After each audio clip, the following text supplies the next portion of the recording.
and updates from the world of crypto. And we look forward to welcoming you in the next AMA. Remember to follow Binance Square and stay connected with the community to ensure you never miss an update or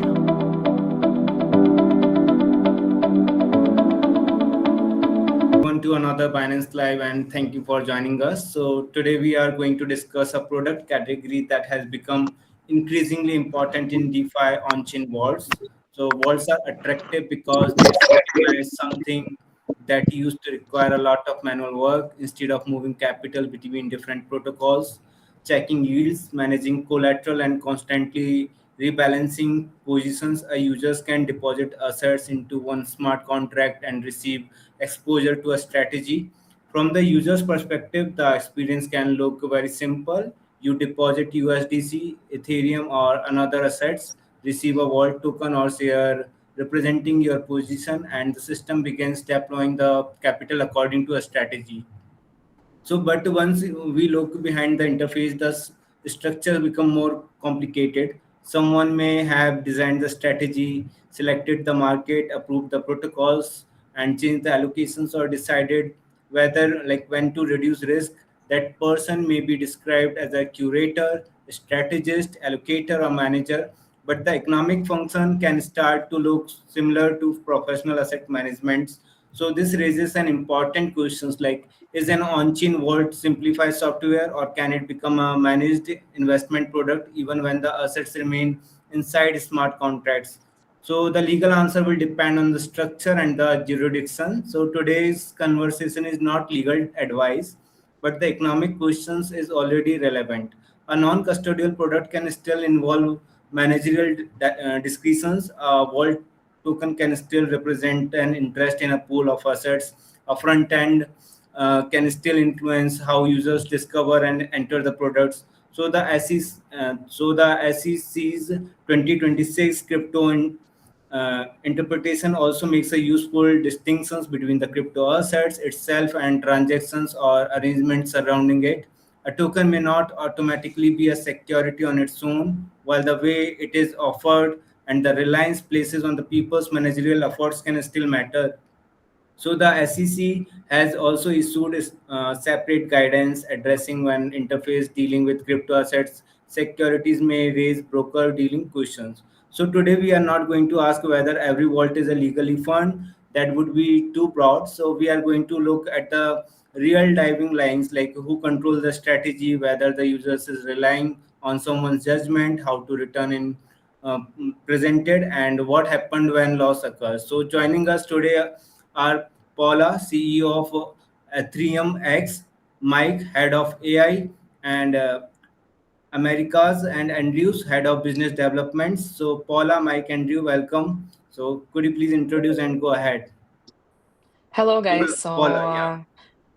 hello, guys. So nice to meet you today. Thank you for having us. I think this is a timely discussion because vaults are becoming one of the main ways users access yield, but many people still judge them only by the smart contract and not by the economic relationship behind it. Mike? Yeah, thank you for having me. I think today we're going to have a nice conversation about many of the new technological aspects. So I'm looking forward to talking to all of the people, especially Paula. I didn't see Paula for quite some time, and it's nice to see Andrew again after some time. So I think Andrew also has to say his introduction, so I'm not going to be too long. Yes, Mike, Paula, and everyone, it's a pleasure to be here. Thanks so much for having us. From a business perspective, this question will become more important as vaults begin attracting users who are not really experienced DeFi participants and may understand the product as managed yield accounts. But yeah, I'm super excited to get this started. Okay, so amazing to have you all, you guys. So let's start with the basic questions. Like from a technical perspective, a vault may be a smart contract that accepts deposits and flows are defined strategy. And from an economic perspective, however, it may looks like a pooled investment product. So Paula, how should we think about this difference? I think we should begin by looking at what the user is actually doing rather than the product, what the product is called. So if I deposit assets into a contract and the outcome depends mainly on fixed rules that I can understand in advance, then it's easier to describe the world as infrastructure. So, for example, the contract may automatically place assets into one lending market under clearly defined conditions, and there may be very little continuing human judgment after deployment. But many vaults go further than that. A curator may decide which protocols are acceptable, how much capital should be allocated to each market, or what level of leverage is allowed, or when the strategy should change. So, in that situation, the user is no longer relying only on code, right? The user is relying on the person or team behind the strategy. That does not automatically mean every such product is legally a fund. The legal classification depends on many details. But economically, the similarity becomes difficult to ignore. Users contribute capital to a common structure and expect someone else expertise to produce a return. Crypto sometimes becomes, too focused on labels. We call something a vault instead of a portfolio, or a curator instead of a manager, and then assume that traditional regulatory questions no longer apply. But regulators usually look beyond the name. They will ask how the product actually functions and where the discretion sits. So the important question for me is that our users is choosing individual positions or delegating that decision. So if the user selects the strategy and controls every important parameter, the product looks more like a tool. If someone else continuously decides how the money should be deployed, it starts to look more like managed capital. There can also be a spectrum between those 2 points. So some vaults are almost fully mechanical, others have active curators and frequent strategy changes. We should avoid forcing all of them into one category. Back to you. Hi guys. Hi Mr. Mike, Andrew, and Miss Paula. Thank you so much for being here. Nice to meet you. I'm gonna be the other host that will be replacing the one that was previously here. He had an emergency, so that person had to leave. I'm so sorry about that. So, regarding the next question, thank you so much for AetheriumX for being up here. For the ones tuning in, guys, don't forget that you can follow AetheriumX within all of their socials, which are going to be pinned right now in both Telegram plus Binance. So please check it out. So regarding the question, in this case, Mike, does automation make that distinction clearer, or does it sometimes hide who is actually making the decisions? Yeah, that's a good question. So yeah, you can have both of what you just mentioned. It depends on the strategy that we have in place. So if the strategy is thought out precisely, then we can make the rules clear because users can inspect the contract and see how it's going to behave. But automation also creates some of the risks, and we need to inspect the contract and see how that's gonna play out eventually, right? Even though a person can choose the assets, the risk limits, and the data sources before the contract is actually deployed, right? So the code does not appear by itself. So someone can define the objective and decides what the system should optimize. So an AI managed vault can reflect the choices that are made by the developers, the model designers, and whoever controls the parameters in place. So I would separate the execution from discretion. The smart contract that may execute the trades, but the real question is who decides which trades the contract should be allowed to make. That's the most important thing.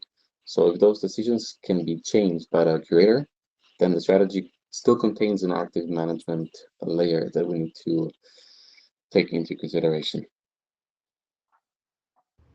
Thank you, Mr. Mike, about that.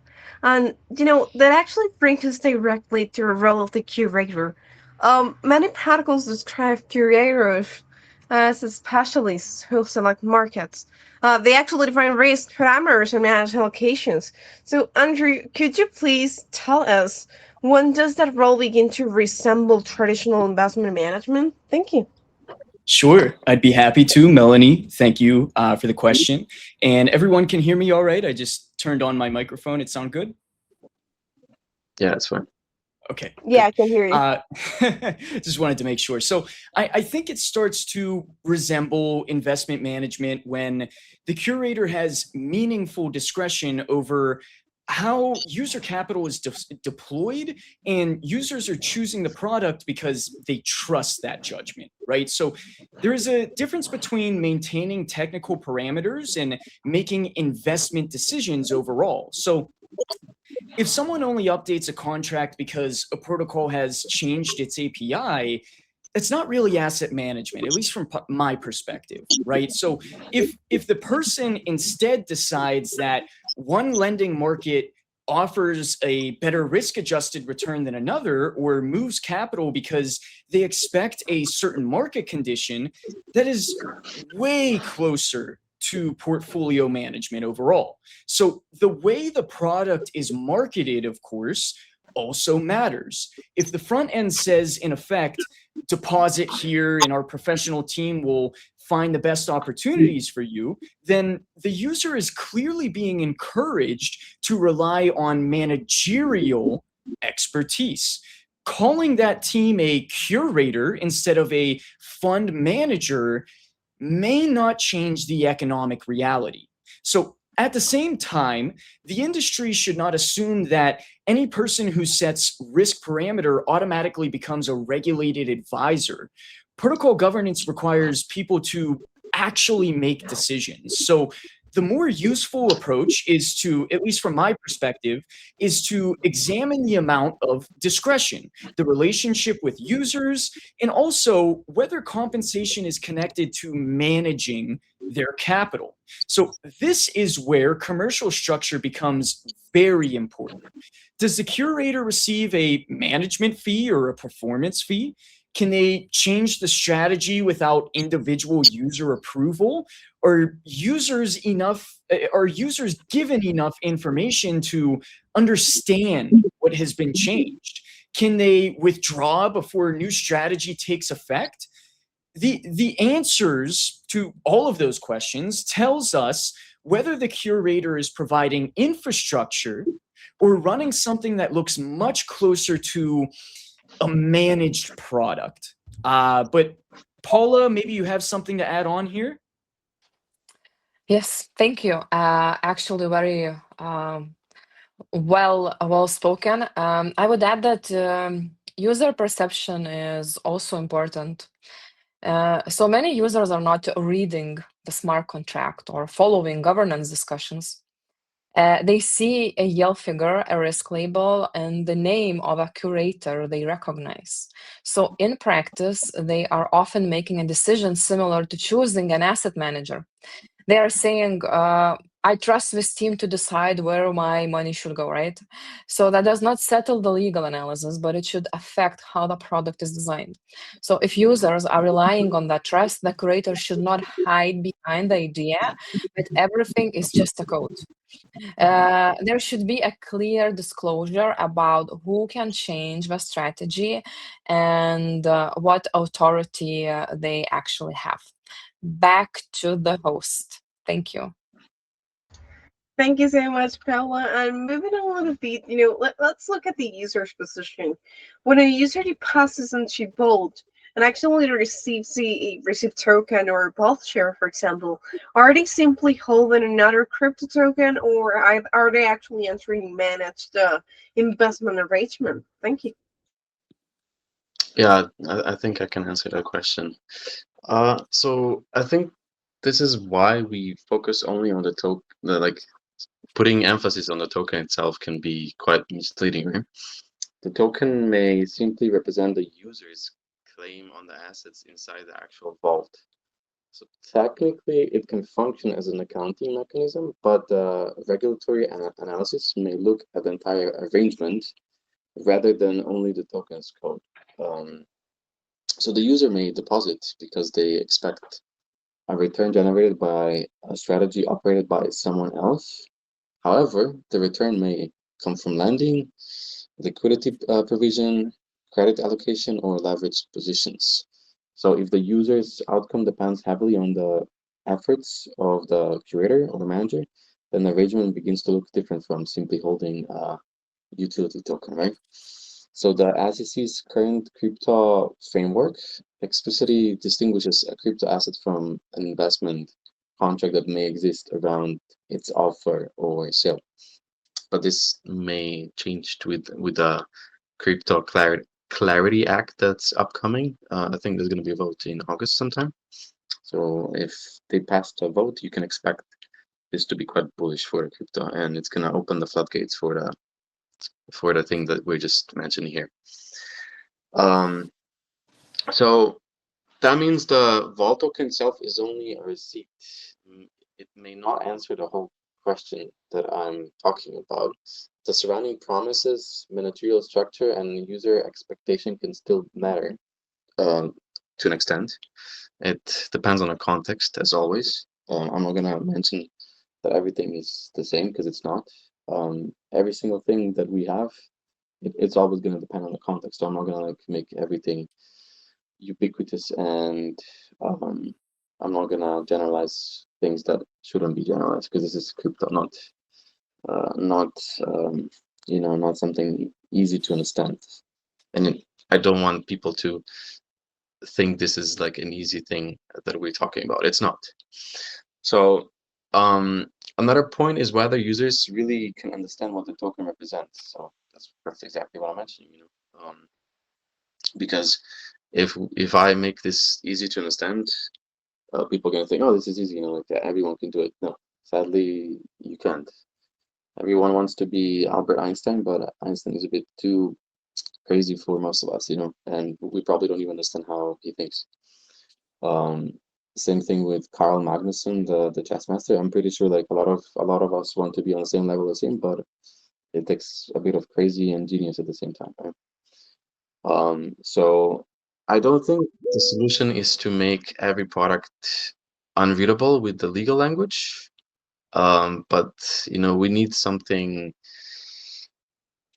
in the middle way. So the economic exposure could be more ambiguous and easy to understand. So we had this conversation last time with Andrew about the AI agents that we could use that to make it more easy to understand. And sadly, Paula was not present, but yeah, maybe later we can mention some things along the way. I think Paula can also add on this topic. Yes, thank you, Mike. I agree with you, and I think Yale presentation is especially important, So a vault may display 1% at the top of the page, but that number can combine several sources of return and several layers of risk. If a strategy depends on incentives, that may end, and the user should know that. If the return depends on unsecured or lightly collateralized credit, that should be clear as well. If withdrawals may become difficult during market stress, that should not be hidden in a technical document. And the token is only the wrapper around the user's position. So the real product is the risk and return structure behind it. Thank you. Thank you so much for the three of you.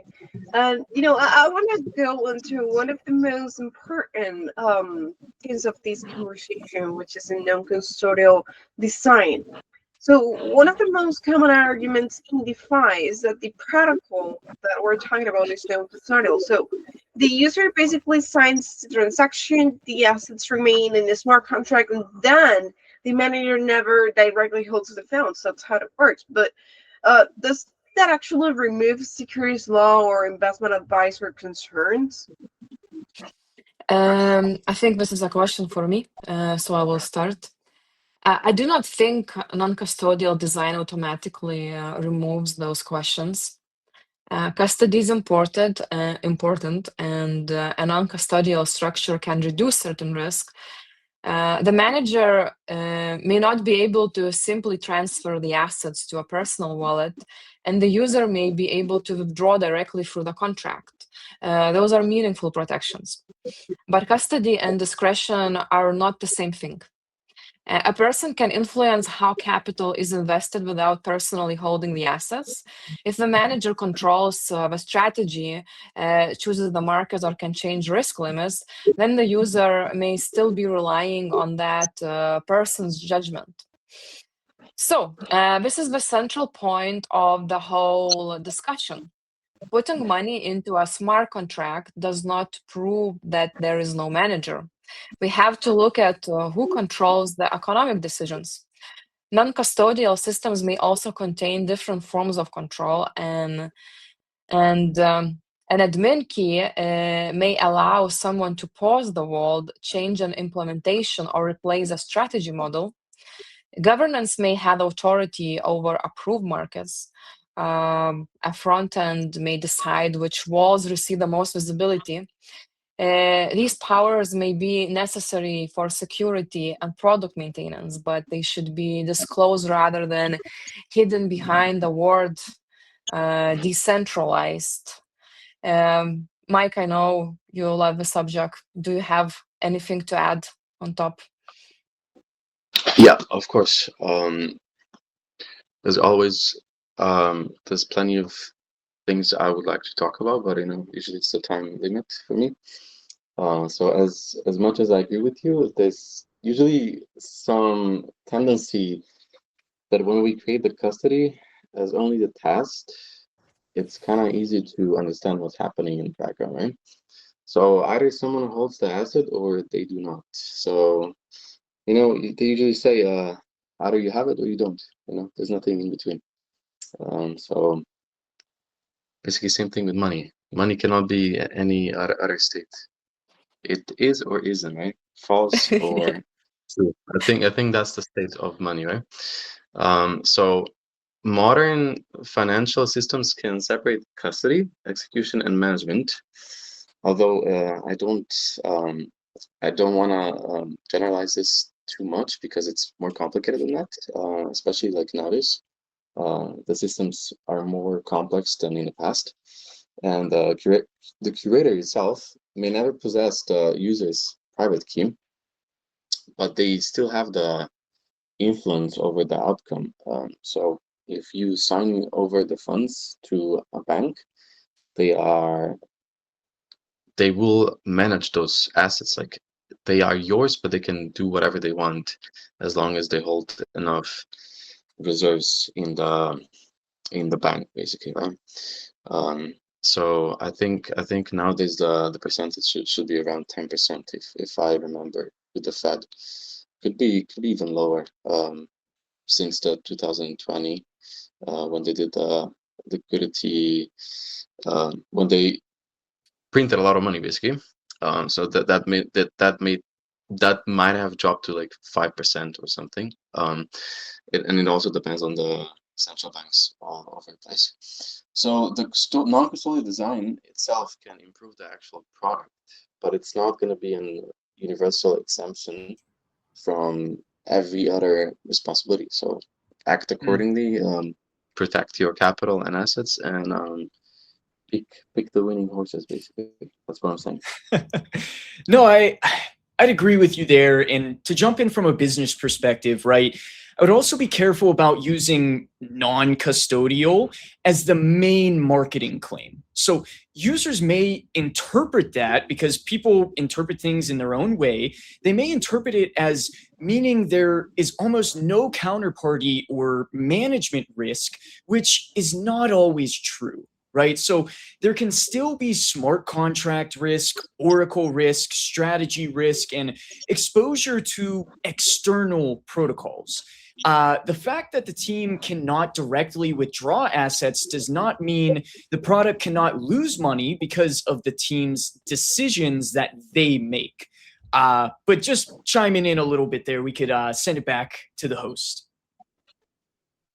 100%. Thank you so much, Mr. Andrew. Well, the three of you, I agree with you. I mean, like Mike's mentioned before, Crux is not easier, and the non-custodial word is something people actually don't understand. 100% if they're not, let's say, they've never heard about it. I mean, it happened to me as well. So, I actually have a really great word, and I think this is probably the most difficult practical question that I will be making to all of you. So, if a vault suffers losses, responsibility may be spread across the smart contract, the curator, the underlying protocol, and then the front end. So, who should users hold accountable for that? That's the real question here. Yeah, I could jump in there to start, Melanie. Thank you so much. So the answer, I feel, depends on what caused the loss, right? But the product should define those responsibilities before something goes wrong. So if the loss results from an exploit in the vault contract, the development and audit process becomes relevant. If the curator made an aggressive allocation that was allowed by the contract, that's simply a strategy issue. So if an external lending protocol failed, that could be another thing that could happen, then the vault may have been exposed to third-party risk. So there's various different problems that could happen. So from my perspective, the problem is that users often experience all of these as one product. They deposited through one interface and relied on one singular brand. Telling them afterward that each component belongs to a different legal entity may be technically accurate, but it does not create much trust between the users and the protocol or the company, right? So this does not mean the front end should guarantee every loss, because obviously DeFi involves risks and users have responsibility on their end as well, but the product should explain clearly who controls each layer and what remedies exist in case something does go wrong. So does the curator have a duty to follow a documented mandate? Is there insurance or reserve? Can the vault be paused during an emergency? That's a very big one. Who communicates with the users back and forth? These are operational questions overall. And not only that, but they're also legal questions whenever you're looking at it from the business perspective. But maybe Paula, from that perspective, you could jump in a bit as well. Yes. Actually, I think simple as that, responsibility should follow control. If a party can make an important decision, it should accept some responsibility for how that decision is made. Common sense. If the curator can increase exposure to a risky market, the curator should explain the process and the limits around that authority. If the front end promotes the vault and simplifies the risk into a single yield number, it also has a responsibility to communicate accurately. It cannot claim to be only a neutral website when its design strongly influences user decisions. So smart contracts can make accountability more visible because actions are recorded on chain, but the existence of an on-chain record does not itself tell the user whether the decision was reasonable. So this is where governance matters. There should be a clear process for reviewing mistakes, changing managers, or removing a strategy that no longer fits its mandate. So that's for my perspective. Sorry, guys. If anyone wants to add something, Mike. Yeah, I think I can add on that notion. So AI can make things a bit more complicated than it already is, but like if an AI is gonna recommend certain allocations, and the curator behind the screen approves them, who's going to be responsible for the bad decision? It's like asking. I can give you an example. It's like asking AI agent what's the best bar for a drink, and then you go there and the place sucks. Who's responsible? You for going, or the AI for telling you to go there?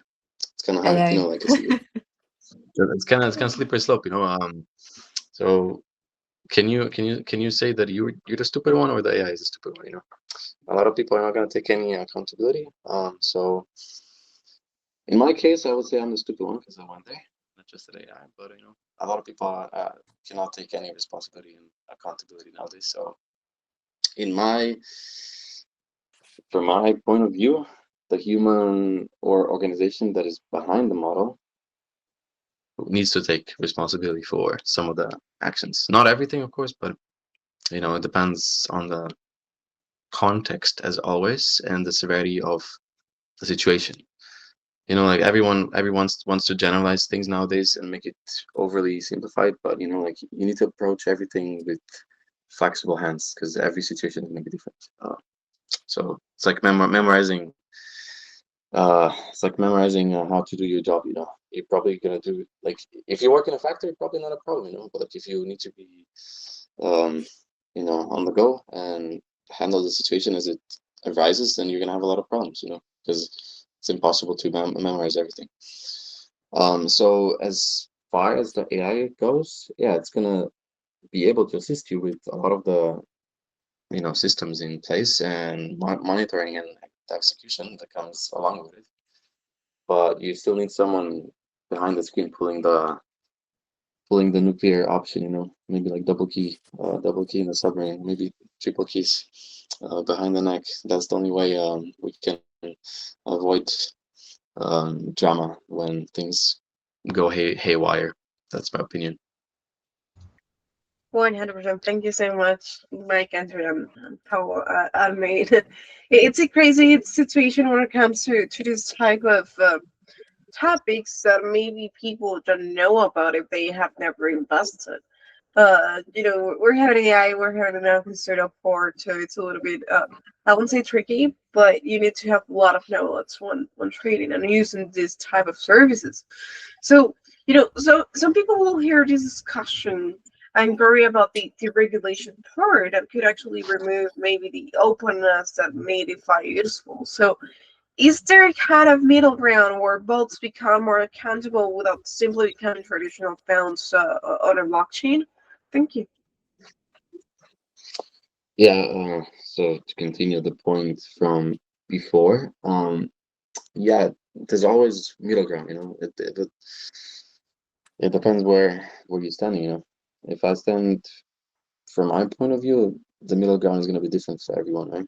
So I cannot say for everyone where the middle ground is, but in my point of view, in my opinion, it's going to require the regulators and builders to actually recognize that walls are not built the same. But there's a lot of hurdles to overcome before that happens. I don't see any transparent strategy that will be able to manage the portfolio like 100%, at least not as of yet. Maybe like Elon Musk is gonna make Grok like really clever in 5 years, and it's gonna happen. Could be, you never know with the current development. But on the other end of the spectrum, the vault will be able to have a team behind it that can make the frequent allocation decisions and can charge the performance fees depending on the different framework in place. So that'll be like an option. The regulation should follow the economic function and the level of control rather than the technical labels that are put on the product itself. Another useful area could also be the standardized disclosure. Users should be able to see who manages the strategy, what authority they have, and how they are compensated. And they should also understand whether the wallet can use leverage or allocate the illiquid credit. So that would improve the user protection without requiring every protocol to copy the exact structure of a traditional mutual fund. But we are still very far away from that happening, in my opinion. I I would probably say like 3, 4, 5 years before that even we can even talk about that. Like yeah, we can talk about the theoretical place of this happening and timeline, but it's not gonna happen anytime soon. That's at least in my opinion. Yeah, I actually agree. I think regulation should not begin with the assumption that all innovation is suspicious, but the industry should also stop pretending that every smart contract is neutral infrastructure.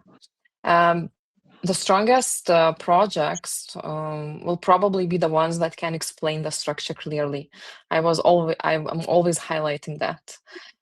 They will say which parts are automated, which parts involve human judgment, and what happens if the strategy fails. Traditional regulation often assumes there is a company, a manager, and a clear legal product. DeFi can distribute those functions across several parties, so the framework may need to adapt.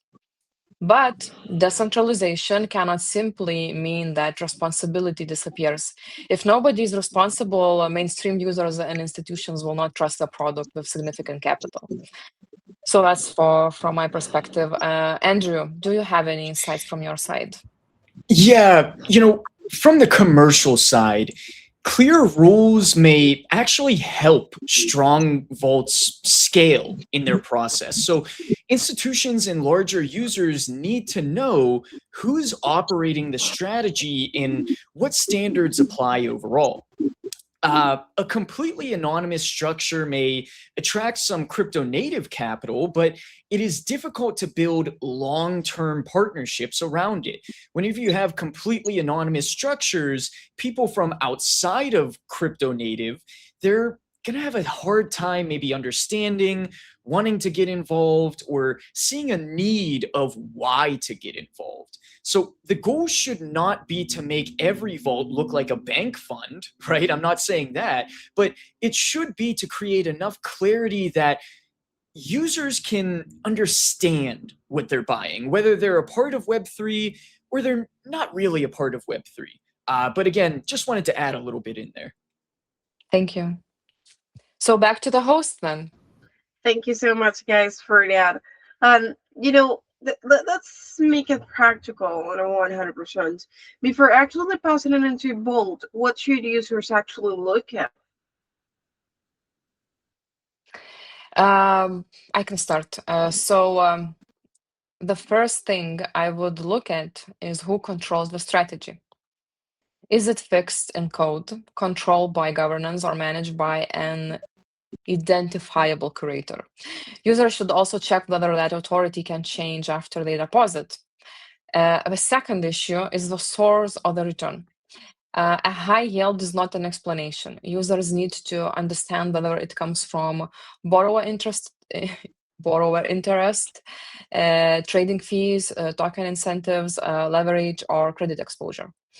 I would also look at withdrawal conditions. Can users exit at any time? Or can liquidity become limited during the market stress? A vault may appear liquid under normal conditions while the underlying assets are much harder to sell. Finally, users should understand the external dependencies. Even a secure vault can lose money if it allocates capital to a weak protocol or relies on a faulty oracle. The basic rule is simple: do not judge a vault only by its API or audit badge. Mike, please give me your thoughts on this. Yeah, no problem. We can also talk about the users that should look at how the strategy performed during the difficult periods can impact everything, not just during the high tide. So, they like to say the low tide exposes the skeletons in the closet. So I agree with that. We need more stress tests going out with all of the companies because a lot of them are not fully transparent, and that's a good way to get the skeletons out of the closet. And a stable return history may also be quite impressive, but it may come from certain risks that have not yet been tested. So stress scenarios are more useful than one headline number. So get those closets ready and take out the skeletons, okay? Because we need to test a lot of the companies. So users should also be cautious with AI managed strategies that do not explain their logic. The AI can improve risk monitoring, but powered by AI is not a risk framework. So I need to add something on top of that. There's a lot of companies nowadays, they have those labels like powered with AI or AI something, right? And in the end, it turns out that it's not even AI, but some people from India that are working as AI, so you gotta be really careful with that. Maybe the AI stands for something else, not AI, because they're not disclosing what AI means. So maybe it's just the name or something, So I do have to put a warning label out there. Make sure you stress test the companies that you work with. That's what I'm saying.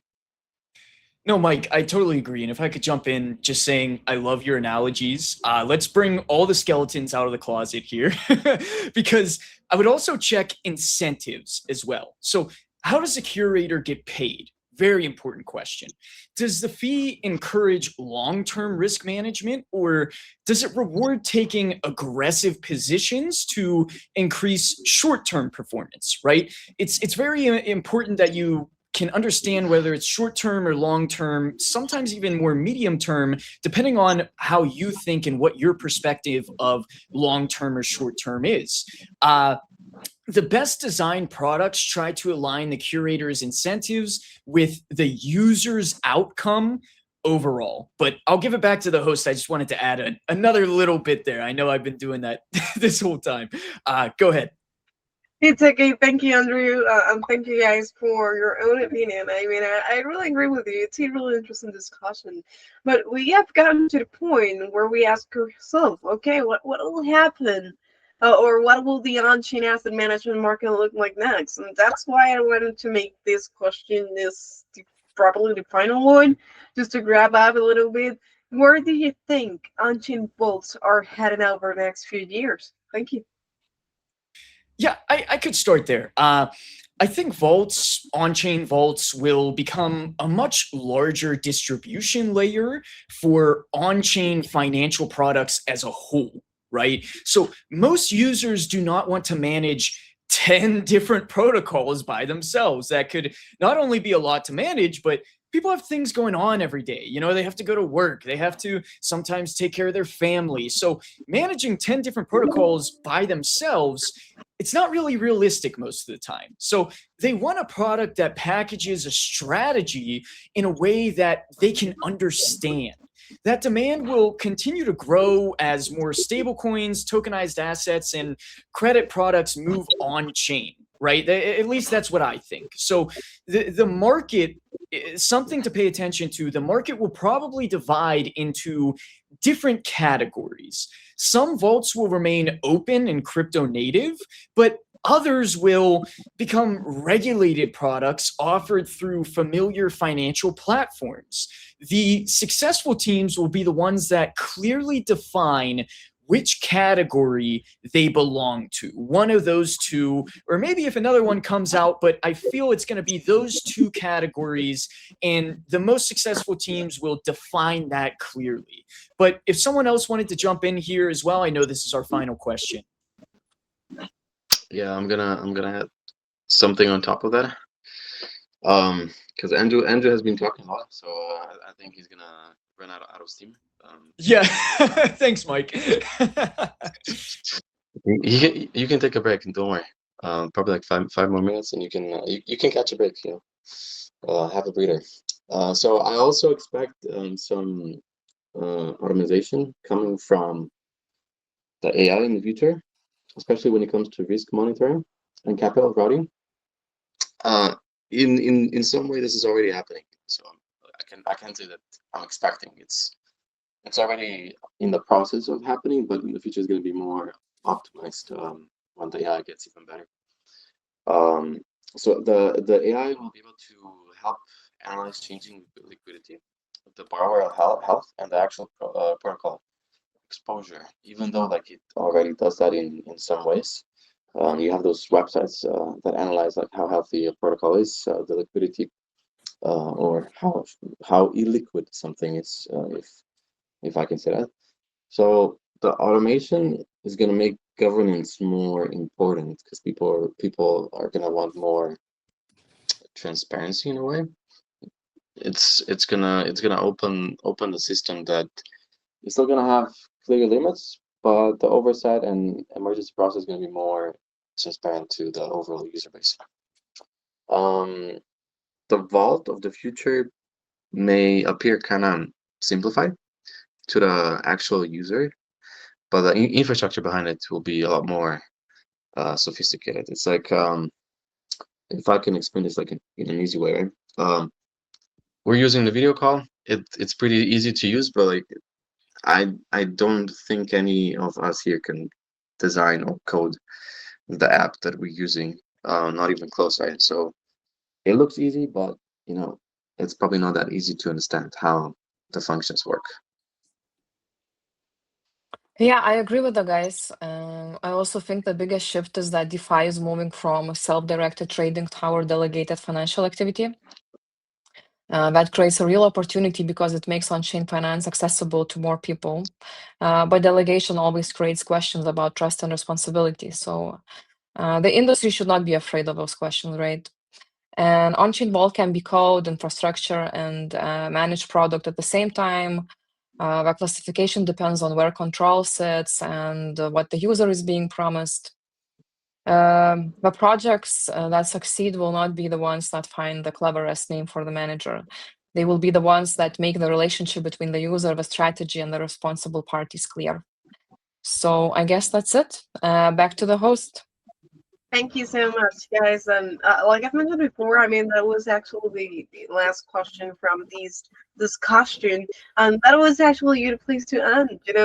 At the end of the day, an on-chain vault may begin as a smart contract, but once users delegate capital and rely on someone else to choose the strategy, the whole economic relationship becomes more complicated. So, as we saw in this conversation, for the ones who are joining in, non-custodial design can reduce certain risks, but actually does not automatically remove the management direction. So, a receipt token may be technically simple, while the arrangement behind it, behind the scenes, it still resembles the managed portfolio. So the important question here is not only where the assets are stored, it is actually who decides how they're invested, and who benefits from those decisions, who accepts responsibility when something goes wrong, like Mr. Mike mentioned. Paula, Mike, and Andrew, thank you so much for joining us today. It was a big pleasure, and I hope to see you soon with another AMA. Thank you, guys. It was a pleasure. Thank you, Mike, for your funny explanations. Thank you, Andrew, for your professional insights. Thank myself for being here today. And thank you, Melanie, for hosting this. Thank you. It was a bit having you. Yeah, go ahead, Mike. Thank you for having me. It's nice to see you guys again. And Andrew looks like really nice today with that shirt on. I'm sure he saw a lot of skeletons in the closet, so I hope you can clean them later. Okay. Again. Yeah.